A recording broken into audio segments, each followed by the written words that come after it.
Happy Monday, everybody. Welcome to a brand new episode of La Vida Baseball Live. I'm Julie Alexandria here in San Diego with Jennifer Mercedes in New Jersey and Ozzie Guillen Jr. joining us from Chicago. It is good to see you, and it was even better, I will say, to see some spring training baseball on our TVs yesterday. Yesterday kicked off the first game, the first official spring training games league-wide. And how much fun was it to turn on the TV around noon and see some good old spring training baseball? Who knew how many innings it was going to be? It could be 5, it could be 6, it could be 7, maybe 9, maybe. If we were lucky, only a few teams played 9 innings. We'll get to why that was in just a minute. But I want to know what games you guys were watching. Personally, on the West Coast, I only got to see the Dodgers and Athletics. Ozzie, who are you watching? I obviously got to see the Chicago White Sox play the Milwaukee Brewers, caught a little bit of the Twins, and also caught a little bit of the Indians game. So had different purposes for watching them, but I was just excited to get back on. And obviously there was already a lot of action, and we'll talk later about in the show, but it got really interesting already day one of spring training. But it's always fun. Always good to see the guys take the first couple swings and seeing little prospects get some action. Yeah. Jen, who were you watching? Did you catch anything? Yeah, I watched a little bit of the Yankees and Blue Jays game. It was nice to see some of the on-field play, and yeah, it was nice to get back to a little bit of normalcy. Right? Aaron Judge's fielding percentage since fixing his gap in his teeth is actually 0-0-0. He made an error with his new teeth. Ball dropped in front. So. Isn't that crazy? That's such a Hollywood thing, right? That's so specific to, like, the minute they change the look, like they never get cast in anything ever again. The girl from Jennifer Grey from Dirty Dancing, she fixed her nose. She never worked again. Yep. That's anything. Last step. But no, hey, I like the teeth. I like the smile on Mr. Aaron Judge. I'm a teeth person, so I can appreciate it. That's right. Jen, your mom is an expert. Jen's mom is a dentist. Yes. Orthodontist? Dentist? Dentist. Yeah. She knows her teeth. She knows her teeth.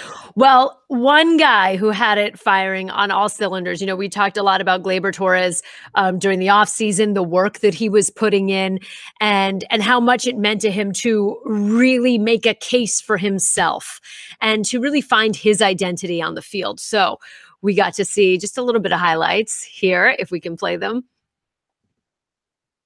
from that Yankees game. Here we go. There we go.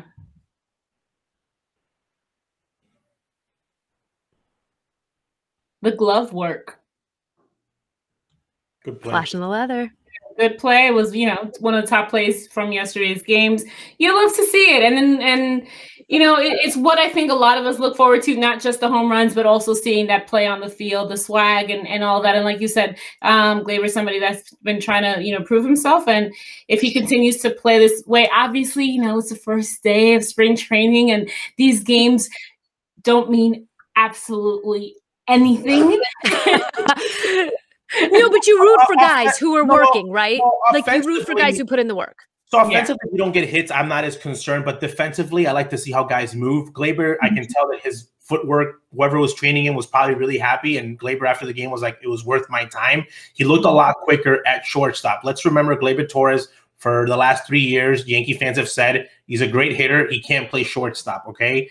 I still think that people are hung over in New York from the Derek Jeter and then Didi Gregorius, who was great defensively, and Gleyber, was labeled as a bad defender. So now I like to see his work obviously paying off. First day, first play that he gets, it's a ball in the hole, and he moved very smoothly to it. So if that's the type of movement we're going to see from him developing this early in spring training, I think his defense is going to improve. So for teams like the Yankees, that stuff is key. I know they're going to hit, but what are they going to do in their other positions defensively? Those are like when great teams take it to the next level. And he looked amazing. He looked, I hate saying this, he looked in great shape, but he looked a lot quicker on his feet. So good for him. Mm-hmm. Yeah, I'll always root for guys who allow themselves to be vulnerable in the media, like he did.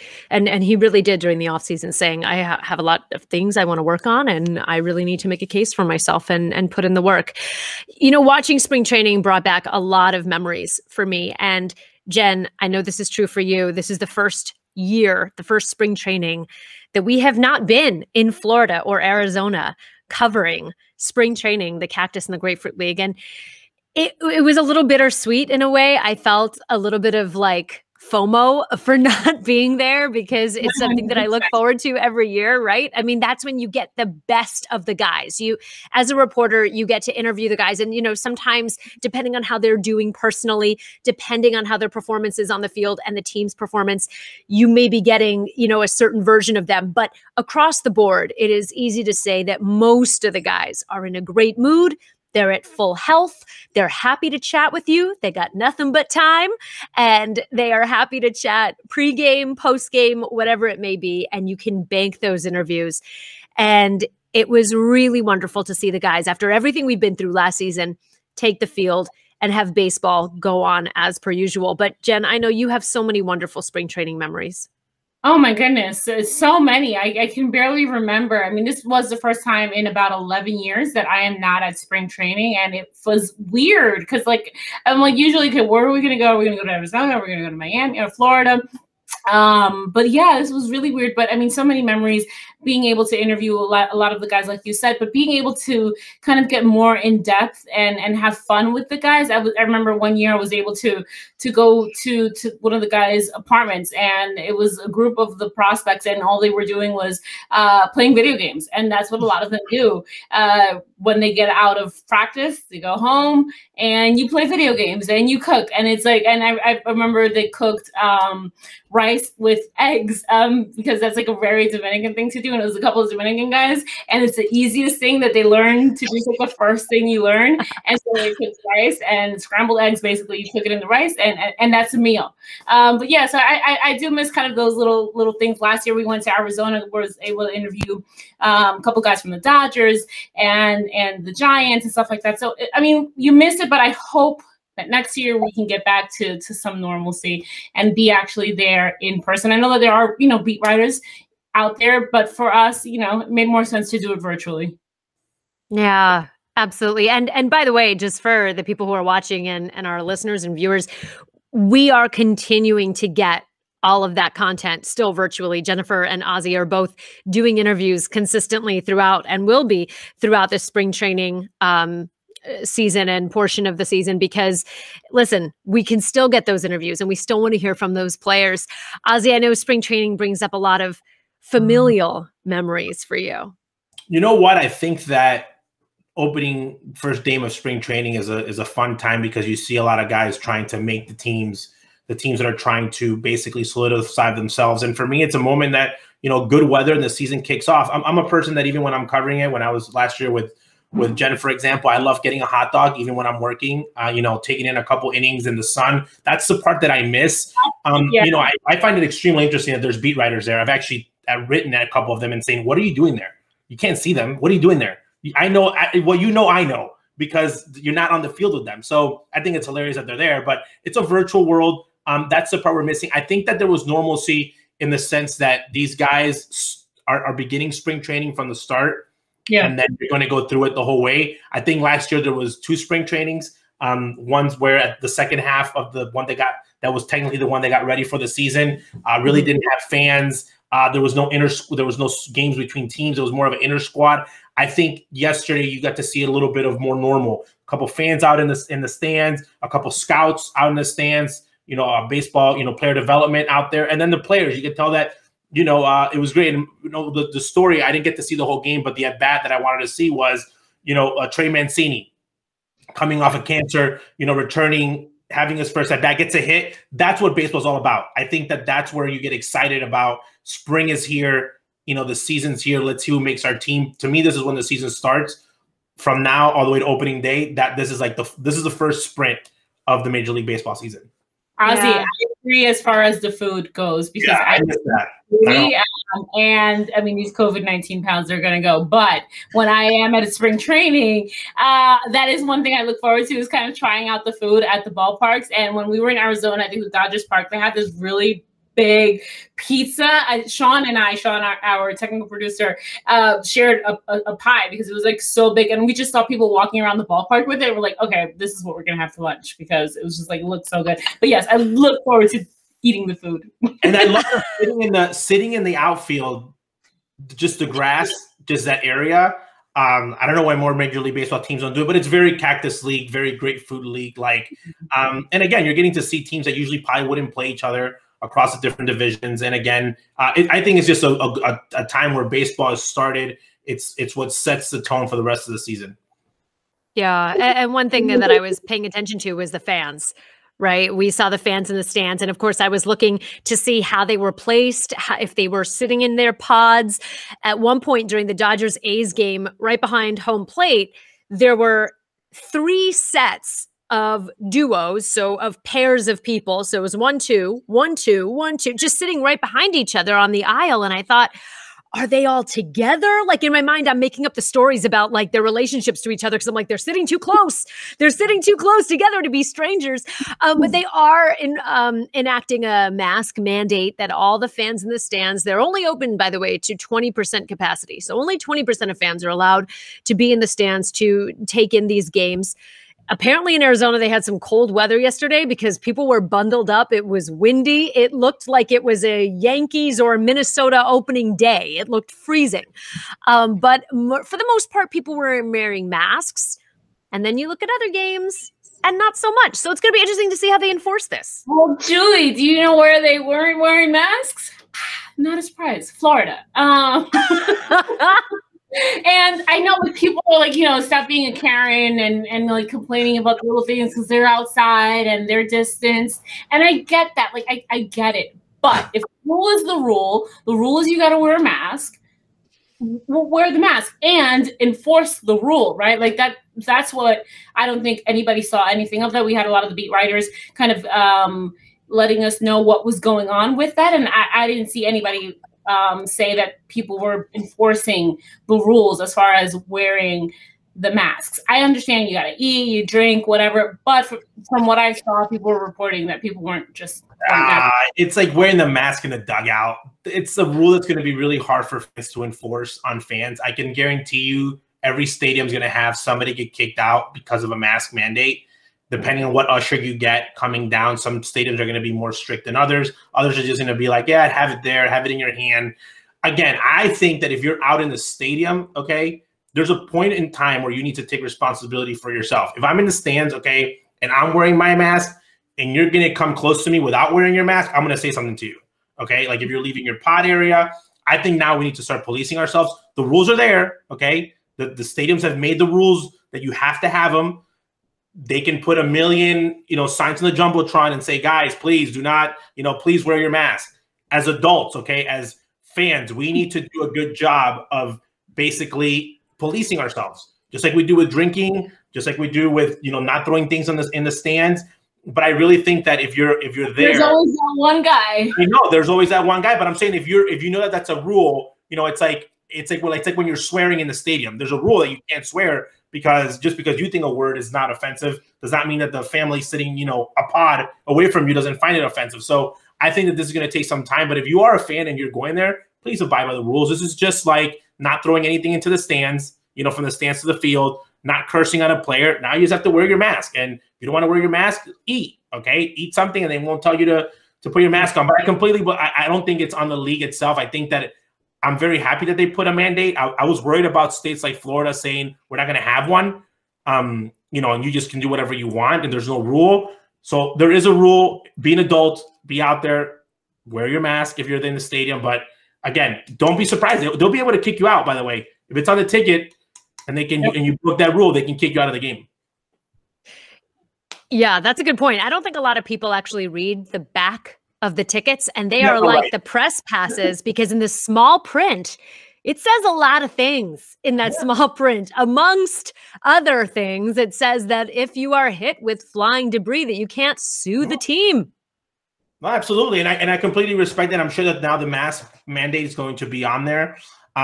People have asked me, can you move around freely? I'm assuming that you can to buy concessions and whatnot, but I'm sure that there's rules in place of not letting a concession get too packed.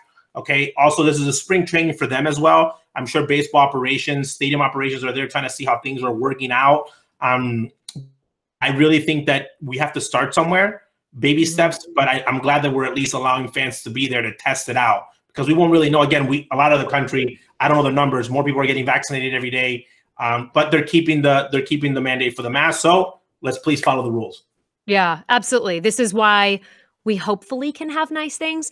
I was talking to an executive at one of the teams here in Southern California, and they said that, especially here in Southern California, where the numbers are very high, they're saying that teams are cautiously optimistic and that they are moving forward with a 20 to 25% capacity starting the beginning of the season. So if we can just follow the rules, we can have fans in the stands. But unfortunately, that does mean that it's, those 20% are going to go to season ticket holders and to ownership and to corporate partnerships and, to the business side. So it might be tough to get a Padres ticket this year, unless you're a season ticket holder.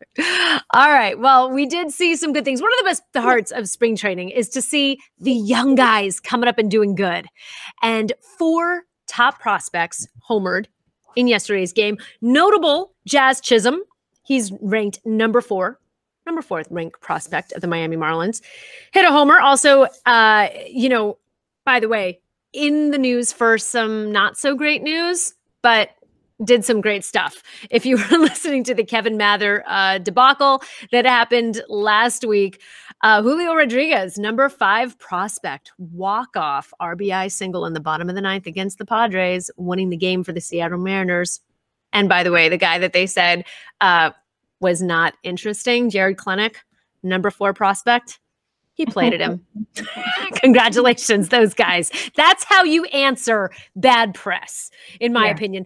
Ozzy, I know you had your eyes on some young guys, the young guns doing some great things. Who are you looking at? Well, last night I was looking at Andres Jimenez. Mr. Jimenez has actually been part of the show. He's from Venezuela. He's a shortstop.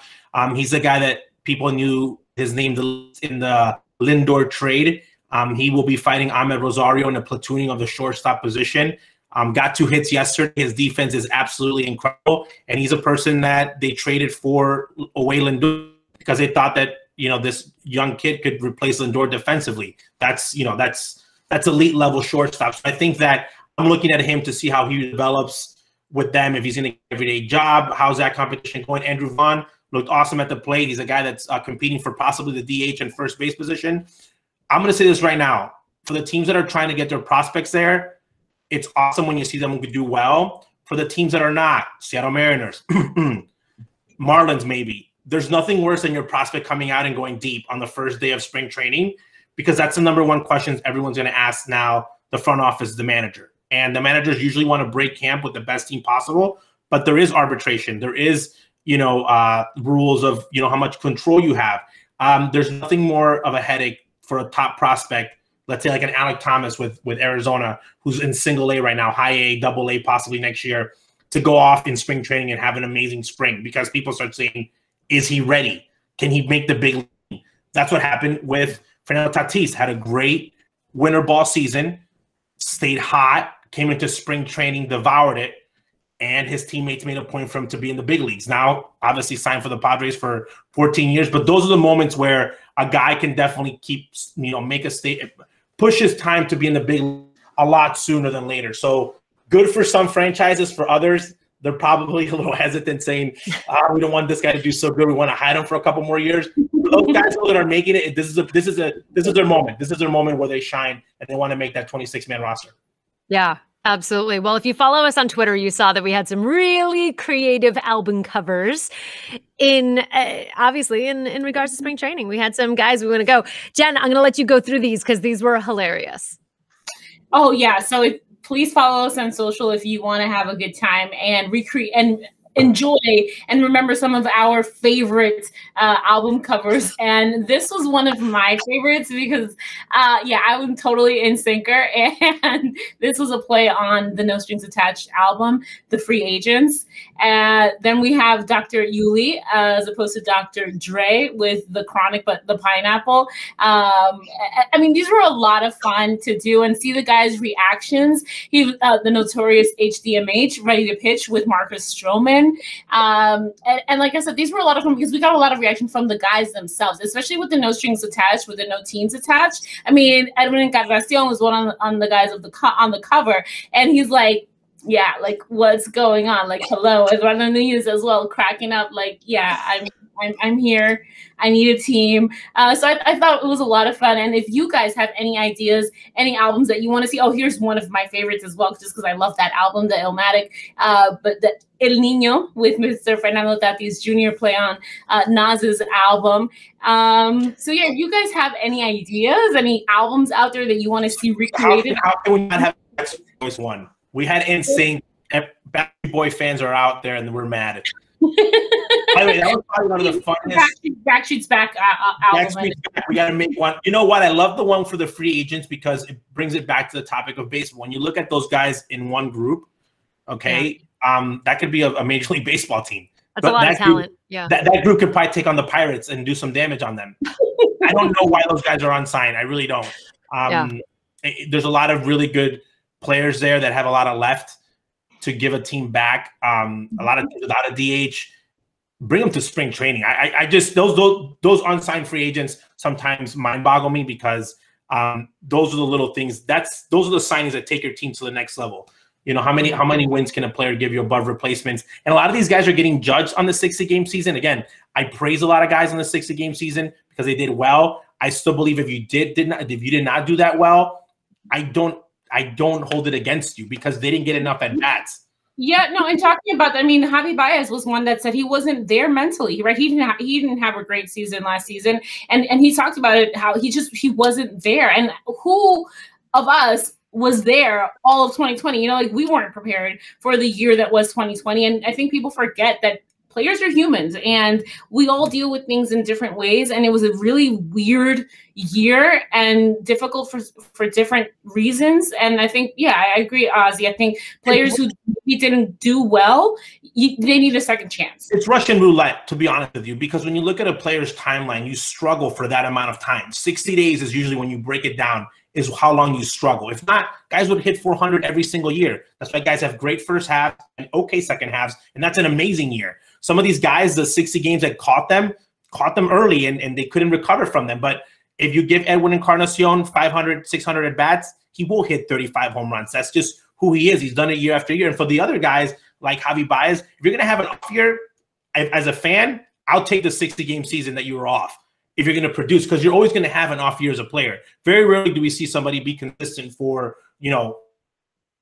off year per se in his, 18-year career, which that's why he is who he is. But that happens in baseball. So for the guys that didn't, do as well, think about pitching. Like you had one bad game, okay, one bad outing, and your ERA shot to 5. Good luck bringing that bad boy down. Yeah. It's going to be 4 at its best. So when you're looking at those numbers, fans don't really get that. And in the game of analytics, I don't know why teams are holding those numbers against them so much, because when you're looking at the data, it doesn't give you enough to judge on that.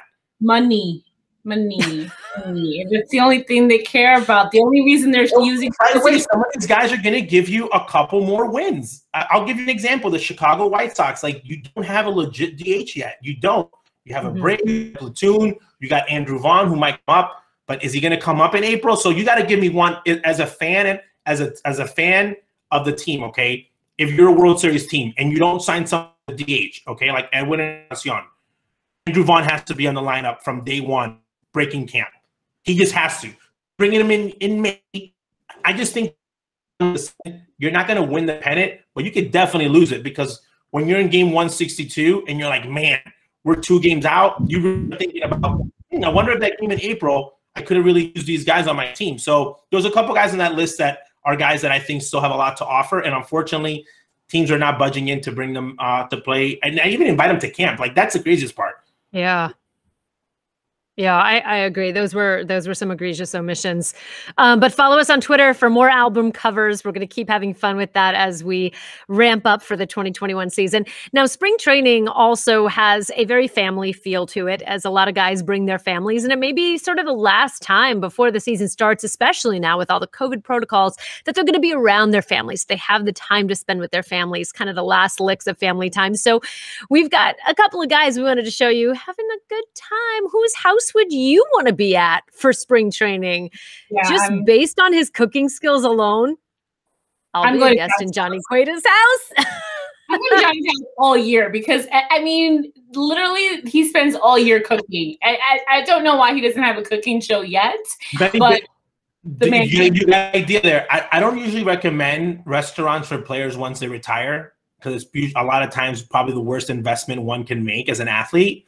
Yeah. Cueto, though, I think that it might be a place where he can come out of the kitchen, tell the people what he made. He's a real chef. He is legitimately a chef. No one's cooking for him. He is throwing down the way that he explains the food. I would love Cueto's food from a eating standpoint. And he's maintained. It's not like he's a chubby, cooking. He looks in amazing shape still. So I think his skills are mad awesome.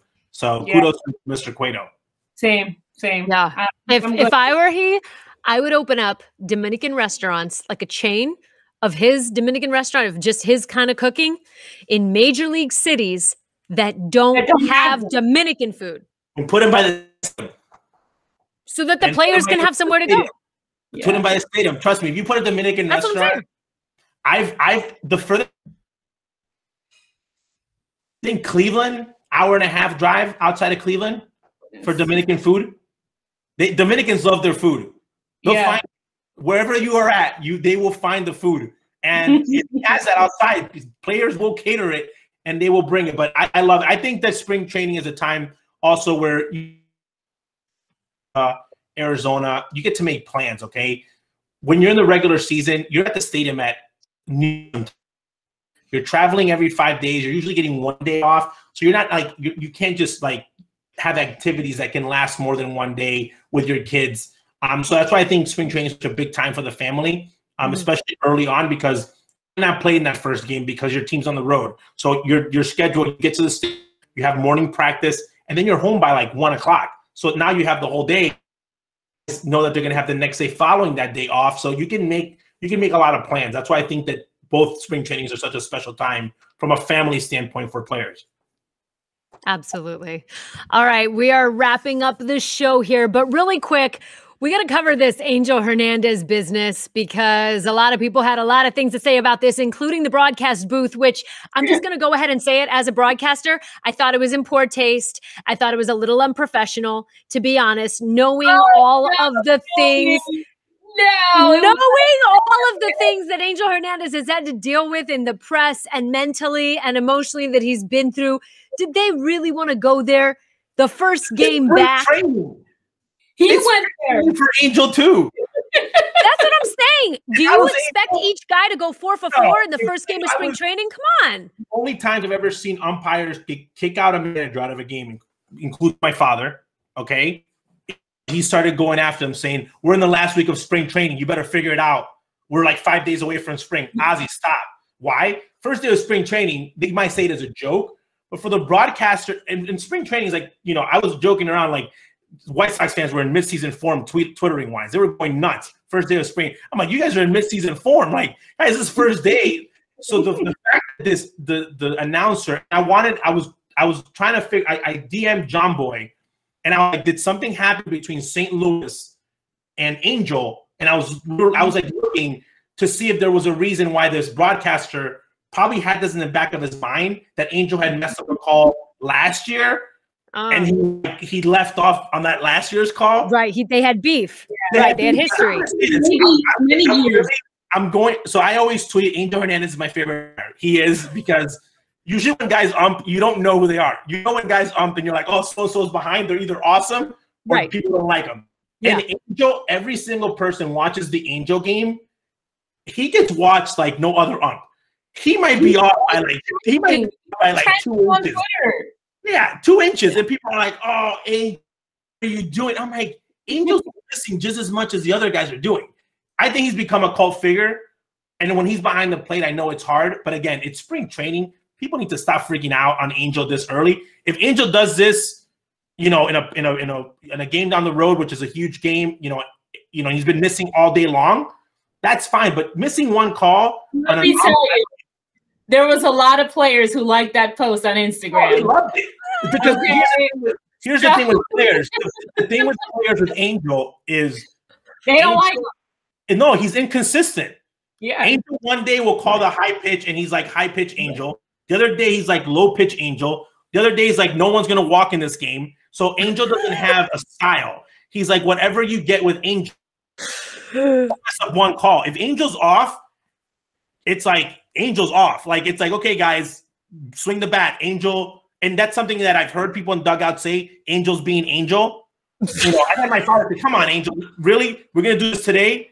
Like, today, like, out of all games, you're going to do my, and it's because guys are like, some umpires and people don't like knowing this. Some umpires, players know, like, this guy calls it high, this guy calls it low. Angel, you don't know. This pitch, though, I mean, it's clearly a strike. You look anytime you want to know if a guy missed a pitch or not. Okay, look at the pitcher's reaction. Most of the times we look at the catcher. Most of the pitchers don't let the ball go. They'll know where the ball's landing. The only issue that as a pitcher and a pitching coach needs to talk to this young man is this is why I hate when the guys grab the ball and bring it in. Because spring training specifically, you're trying to see where your point is at. So for this young man who's probably working on his control, Angel not calling that pitch a strike, as a pitching coach, I want to be like, hey, that's strike. Don't change because of the ump. So those are the big things because, again, other times as an umpire, you don't get the big league guy. So you might get a guy who's trying to make the big league as an umpire. So pitching coaches will tell the guy, hey, work on your mechanics. Don't worry about the ump. We'll deal with him. We'll tell you if you're off or not. People don't realize this. Like yesterday, people were like, Garrett Cole's getting killed. I'm like, Garrett Cole's probably there just throwing like ups. He might be there like saying, I'm going to work change-ups. I don't care what happens. This is the pitch that I work on. And that's what spring training is all about. You don't know what guys are working on. So I feel bad for this kid if he was working on something because he wanted to follow. But hey, he should have known before the game. It was Angel Hernandez. That was Hey, I love the shade. I enjoy it all. Jennifer was just eating her popcorn. She's like, yeah. Hernandez is in the top shape too. He's not Joe West. Joe West, you run the home, you can run around. He was not going to catch you. Angel's in really good shape. I saw him again. He looked at him a couple pounds. He's a very strong dude. We messing with him. Yeah, it was definitely something to take note of. And I think the general public really only knows, Ozzy, to your point, the names of maybe two umps in the entire league, and that is Angel Hernandez and Joe West. And rightfully so, for good reason. But okay, our last topic today, we just want to bring this up because when in a panorama, okay, so let's rewind it to Roberto Clemente, the great one. We talk about pandemics and suffering from infectious diseases. Well, Roberto Clemente had to deal with the same thing back in March 1st on this day, 1965. It was the first day of spring training. He didn't get to go. He actually sat out for an entire month and then proceeded to have the worst season that he had and put up the worst numbers since 1959. He only batted .329. He only hit 10 home runs with 65 RBI. It was his worst, like I said, since 1959. He did hit .329. I will say that's not that bad. That's not that bad. But I mean, I can say like now, that's how great he is. Like his off year for hitting was .329. Right, .329. You know what? I googled how bad malaria was because I know you hear the word, and this is hardcore. Like this is he was in a life. Lost a lot of weight. You don't think about guys getting diseases like this, obviously, but we're from tropical countries. Malaria is something that we are vaccine against now, but it's crazy. You know, he missed a whole month. I was surprised that he actually played that soon and didn't take longer. Had he played in this era, I think he plays half the season. I think that he missed his spring training, but they would have sent him to like AAA and minor league camp to do his own thing. He actually came right after that and just played. So, and God, with malaria and overcame it, it still hit .329. Kudos to everybody there who's going to hit .210 this year. Think about that, guys. That's right. Malaria, you're hitting .210. COVID malaria notwithstanding. But the good news is we have vaccines now for both. So we are making progress. All right, that's going to do it for this show. Thank you so much for listening on Clubhouse, for watching on Facebook and on Twitter. We appreciate it. Sound off. Let us know in the comments what you think about the show, certain topics that you want to discuss. We are here to chat with you. Thank you so much for watching. We'll see you next week.